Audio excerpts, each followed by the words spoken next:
आज हम एक ऐसे फ्रिज के कंप्लेंट पे जा रहे हैं जो कि 30 से 35 साल पुरानी है, वो भी कंडीशन में है। 2 से 3 दिन पहले हम गए थे चेक करने के लिए, तो उसका कंप्रेसर ख़राब था। तो कस्टमर से बोल दिए थे मंगाने के लिए कंप्रेसर को।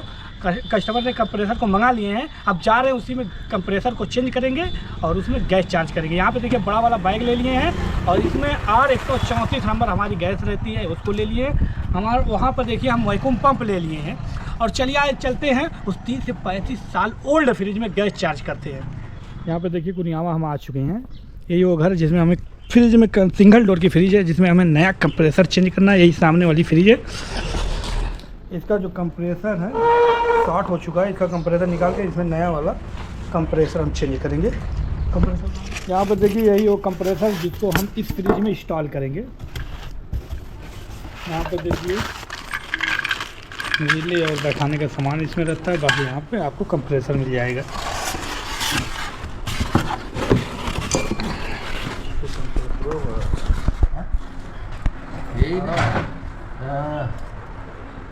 सामने जो कंप्रेसर आप देख रहे हो, ये कंप्रेसर कम से कम 30 से 35 साल ओल्ड है। यहाँ पे देखिए इसमें एक डिस्चार्ज लाइन, 2 डिस्चार्ज लाइन, यहाँ पे 3 डिस्चार्ज लाइन इसमें है। और कम से कम एक कंप्रेसर और ये फ्रिज कम से कम 30 से 35 साल ओल्ड है। अब इसको हमें नए वाले मॉडल का जो कंप्रेसर आता है वही वाला मॉडल इसमें हम इंस्टॉल करेंगे और फ्रिज को फिर से ऑन करेंगे।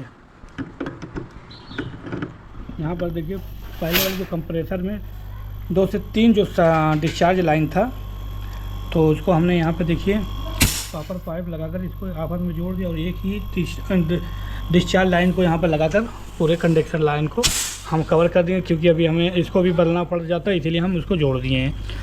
और यहाँ से देखिए अभी हम फ्लश मार के जो इसके अंदर कचरा है सब साफ़ कर रहे हैं। उसके बाद इसमें फ़िल्टर को ब्रीजिंग करेंगे, उसके बाद इसमें CTC खिंचाएँगे, क्योंकि इसमें ऑयल चढ़ा हुआ है फ्रीजर में। उसके बाद ये जो कपलेरी है इसको ब्रीजिंग करने के बाद यहाँ से जो CTC चढ़ाएँगे सब फ्लश मार कर निकाल देंगे। उसके बाद इसमें ब्रीजिंग करने के बाद वैक्यूम करके इसमें गैस चार्ज कर देंगे।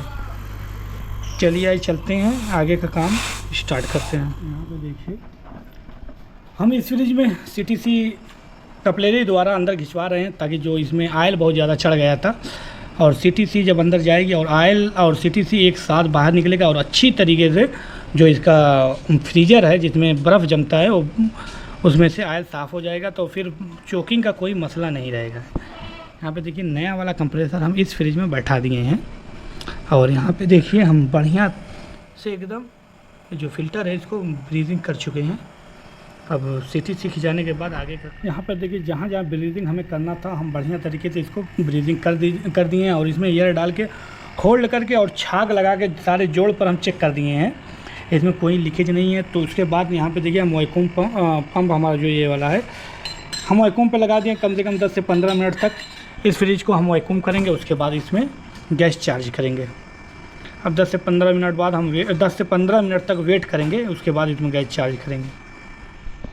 यहाँ पे देखिए जितनी हमें इस फ्रिज में गैस डालनी थी इसमें हम डाल दिए। यहाँ पे देखिए जितनी PSI हमें डालनी थी। अभी हम फ्रिज में जो पानी होता है यहाँ पे देखिए पानी, उसमें पानी का छिड़काव किए थे। अब देखते हैं वो छिड़काव पानी आइस में कन्वर्ट हुआ है कि नहीं। यहाँ पे चलते आगे की तरफ, डोर को ओपन करते हैं और यहाँ पे देखिए जो हम यहाँ पे देखिए सब जो पानी हम डाले हुए थे यहाँ पे आइस में कन्वर्ट हो चुका है। अब ये जो फ्रिज है बढ़िया तरीके से हो चुकी है कंप्लीट। अब हम आप सबसे मिलेंगे अगले वीडियो में।